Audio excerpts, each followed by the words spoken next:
ఒకప్పుడు ప్రధానమంత్రి నరేంద్ర మోదీ గారు మేక్ ఇన్ ఇండియా అనే ప్రాజెక్ట్, అంటే ఏదైనా కూడా మన స్వదేశీ పరిజ్ఞానంతోనే తయారు చేసుకుందామని చెప్పినప్పుడు చాలామంది వ్యంగ్యంగా మాట్లాడారు, ఎటకారించారు, అన్నీ జరిగినాయి. కొంతమంది నమ్మి చాలామంది చేస్తూ ఉన్నారు.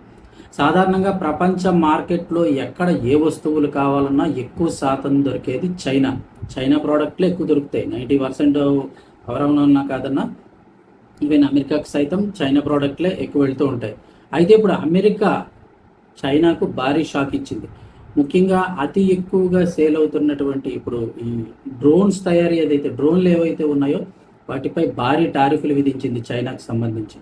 విషయం ఏంటని చూస్తే, అగ్రరాజ్యం అధ్యక్షుడు డొనాల్డ్ ట్రంప్ డ్రోన్ల తయారీ విక్రయాల రంగంలో చైనా ఆధిపత్యాన్ని చెక్ పెట్టేందుకు ఎవరు ఊహించని నిర్ణయం తీసుకున్నారు. విదేశాల నుంచి అమెరికాలోకి దిగుమతి అయ్యే డ్రోన్లు, వాటి భాగాలపై ఏకంగా 100% వరకు టారిఫ్లు విధిస్తున్నట్లు ప్రకటించారు. జాతీయ భద్రత, అదేవిధంగా మనం ఏమైతే ప్రధాని మోదీ గారు చెప్పారో మేక్ ఇన్ ఇండియా లాగా మన స్వదేశీ పరిజ్ఞానం, ఇప్పుడు అమెరికా కూడా తమ యొక్క స్వదేశీ పరిజ్ఞానంతో తయారు చేసుకుంటామని చెప్తున్నారు.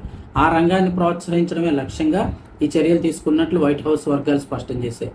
ఇక ఈ డ్రోన్లపై ఎంత పన్ను విధించారు అని చూస్తే కనుక, వైట్ హౌస్ అధికారులు ఇచ్చిన సమాచారం మేరకు చూస్తే 25 కేజీల కంటే ఎక్కువ బరువు ఉండి థర్మల్ ఇమేజర్లు, డాకింగ్ స్టేషన్లు వంటి జాతీయ భద్రతకు సంబంధించిన సామర్థ్యాలున్న అన్మాన్డ్ ఏరియల్ సిస్టమ్ డ్రోన్లు, అంటే మనిషి అవసరం లేకుండా మామూలు ఎగురుతూ ఉంటాయి కదా, 25 కేజీల పైన ఉన్న బరువు ఉన్నవి, థర్మల్గా కూడా ఈ ఐడెంటిఫై చేసి ఇలాంటి వాటిపై 100% పన్ను వర్తించనుంది.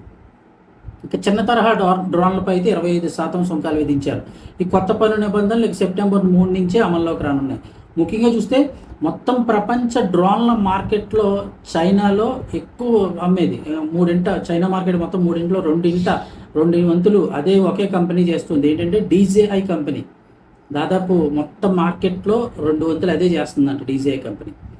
అమెరికా విదేశీ డ్రోన్లపై పూర్తిగా ఆధారపడడాన్ని తగ్గించి స్థానికంగా వాళ్ళ యొక్క స్వదేశీ పరిజ్ఞానంతో డ్రోన్ల సరఫరా చేసుకోవడమే తమ ఉద్దేశంగా అయితే ఈ నిర్ణయం తీసుకున్నట్లు డొనాల్డ్ ట్రంప్ అయితే ప్రకటించారు, ప్రెసిడెంట్ డొనాల్డ్ ట్రంప్.